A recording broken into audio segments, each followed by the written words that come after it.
लेकिन पिछले 3 सालों से जगन्नाथ मंदिर के ऊपर अक्सर पक्षियों को बैठा हुआ देखा जा सकता है। अगर हम इस मंदिर से स्ट्रेट लाइन ड्रॉ करते हैं तो ये सीधा अंटार्कटिका से जा टकराएगा। भविष्यमलिका के नाम से आपको जो बुक बेची जा रही है वो असल में भविष्यमलिका है ही नहीं।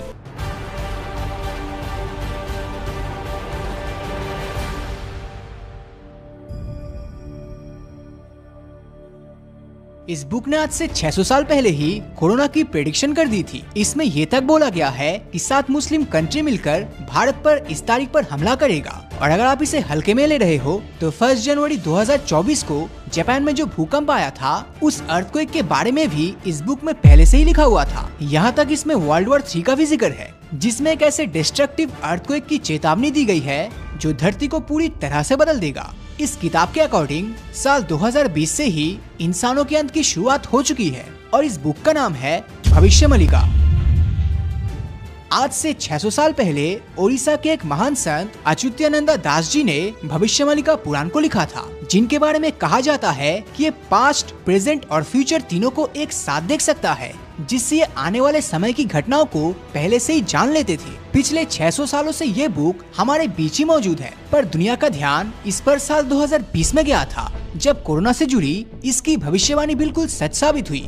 भविष्यमलिका में पुरी के जगन्नाथ मंदिर और कोरोना के बीच एक कनेक्शन को बताया गया है। इसके अनुसार जगन्नाथ मंदिर के अंदर मौजूद बरगद का पेड़, जिसे कलबता कहा जाता है, जो खुद भगवान का रूप है, और अगर इसको किसी भी रीजन से उखाड़ दिया जाता है तो भगवान नाराज हो जाएंगे और दुनिया का अंत काफी नजदीक आ जाएगा। धरती पर एक ऐसी महामारी फैलेगी जो लाखों लोगों की जान ले लेगी। अप्रैल 2019 में आई फनी साइक्लोन ने 600 सालों से एक ही जगह पर टिके रहे इस पेड़ को उखाड़ दिया था और इससे बहुत ही ज्यादा नुकसान पहुंचा।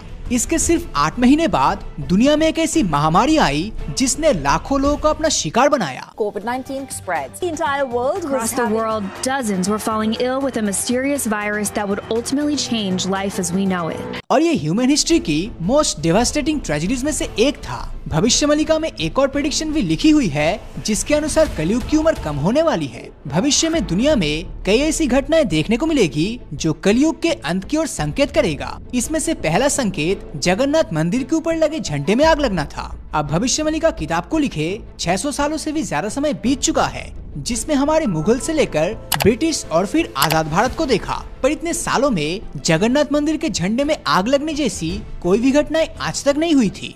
पर 26 मार्च 2020 को जब एक दीपक को इस झंडे के करीब ले जाया गया, तब इस झंडे में आग लग गई। जगन्नाथ मंदिर के बारे में ऐसा कहा जाता है कि इसके ऊपर कोई भी पक्षी नहीं बैठता और इसके प्रॉपर साइंटिफिक रीजंस भी है। दरअसल ये मंदिर ओशन कोस्ट के काफी करीब है, जहाँ से बहुत ही तेज हवाएं यहाँ की जमीन की ओर आती है और इन तेज हवाओं के कारण इस एरिया में आमतौर पर पक्षी देखने को नहीं मिलता। लेकिन पिछले 3 सालों से जगन्नाथ मंदिर के ऊपर अक्सर पक्षियों को बैठा हुआ देखा जा सकता है, जो भविष्यमलिका के अनुसार दुनिया के अंत का संकेत होगा। अगर हम इस मंदिर से स्ट्रेट लाइन ड्रॉ करते हैं तो ये सीधा अंटार्कटिका से जा टकराएगा और इसके बीच कोई भी जमीन देखने को नहीं मिलेगा, जो अपने आप में ही काफी यूनिक है।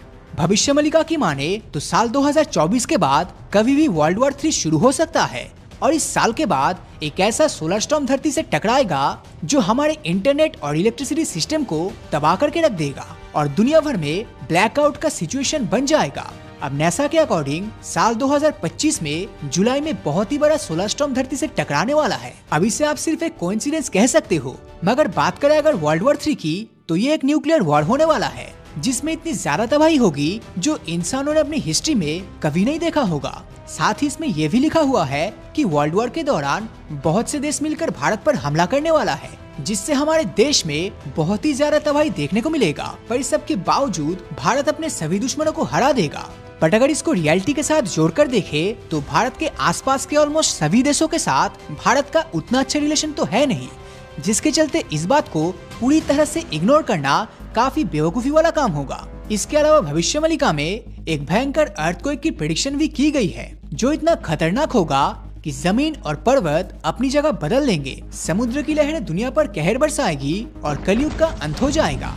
बट यहाँ पर सवाल ये है, जो बातें किताबों में लिखी गई है क्या वो वाकई में सच है या फिर ये सब सिर्फ एक रूमर्स है। अब अगर रियलिटी की बात करें तो भविष्यमलिका में ऐसा कुछ भी नहीं लिखा है। अब जो इंटरनेट पर बैठे ज्ञानी पंडित आपको ये सब बता रहे हैं वो हर साल एक दो रैंडम प्रेडिक्शंस को उठाकर उन्हें भविष्यवाणिका का नाम देकर इंटरनेट पर वायरल कर देता है, जिससे इन सोशल मीडिया क्रिएटर्स को खूब सारा लाइक और शेयर मिलता है। अब इंटरनेट पर ऐसे रूमर्स है कि भविष्यवाणिका के अनुसार साल 2025 में कलयुग का अंत हो जाएगा, जिसके साथ ही दुनिया खत्म हो जाएगी। पर हमारे प्राचीन ग्रंथों में साफ लिखा है कि कलयुग 4,32,000 सालों तक चलने वाला है, जिनकी अभी शुरुआत ही हुई है और अभी इसके अंत में 4,26,000 साल से भी ज्यादा सालों का समय बचा है।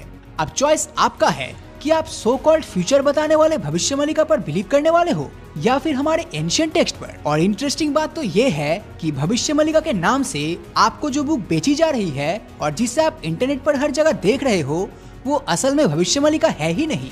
रियलिटी में भविष्यवाणिका को ताम्रपत्र पर लिखा गया है, जो आज भी ओडिया भाषा में लिखी हुई है। इसे ट्रांसलेट कर पाना काफी मुश्किल है और कहते हैं कि इसमें कुछ ऐसी बातें लिखी हुई है जो इंसानों को बुरी तरह विचलित कर सकता है, जिसके कारण इन्हें पब्लिक डोमेन से दूर रखा गया है। और इसे एक दो नहीं बल्कि कई ताम्रपत्रों पर लिखी गई है, जिसमें से कई तो शायद खत्म भी हो चुका है। अब भविष्यवाणिका को इतने कॉम्प्लेक्स वर्ड्स में लिखा गया है, जहाँ पर हर एक वर्ड्स के एक नहीं बल्कि कई मतलब निकलते हैं। मतलब एक्चुअल में तो उसमें लिखी लाइन का एक ही अर्थ है, पर लोग इसके हजारों गलत मतलब निकाल सकते हैं। बस ऐसे ही अजीबोगरीब मतलब निकाल कर लोग इंटरनेट पर डाल देते हैं, जिसको ऑडियंस का जबरदस्त रिस्पॉन्स मिलता है और ऐसे वीडियोस वायरल हो जाते हैं। सिमिलरली कुछ लोग ऐसे भी हैं जो रशिया यूक्रेन और इजराइल पैलेस्तीन युद्ध को वर्ल्ड वॉर 3 के साथ कंपेयर कर रहे हैं, और कुछ तो इसे दुनिया के अंत यानी कलयुग का शुरुआती युद्ध मान रहे हैं, जबकि भारत के प्राचीन ग्रंथों में साफ लिखा है कि कलयुग का अंत इससे कई गुना ज्यादा खौफनाक होने वाला है।